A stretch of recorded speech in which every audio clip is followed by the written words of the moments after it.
你们班的人到齐了吧？校长怎么来了？马云、马化腾，看这资产是你们班贫困生的名单吗？他们都算贫困生？那校长得多有钱啊！校长不好了，养在办公室的2只企鹅冻死了。没那么热。靠！能不能给我们也装一下空调？吓人热爆了！想要装也可以，你们这次谁考了第1名，就奖励你们装空调。那我就考第1。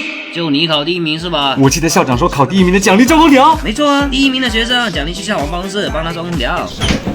哎呀，校长，不是本来就有空调吗？还装啊？省钱呢？这可是蛤蜊 AI 节能丸子，很厉害吗？它能自主学习、感知需求变化、自适应房间负荷、动态节能、小能耗、节能运行。哎，我刚看到这还有上下2个导风板。对啊，这是运动直母导风板，风由母导风板拖着往上吹，沐浴式制冷，热风贴着墙吹，从下往上烘满房间，风不吹人，才不怕空调病，而且出风干净无异味，还有10年免费包修不怕坏，可太适合我在办公室养宠物了。你还养宠物？你们要好好学习，我能不能在办公室养北极熊就看你们的了。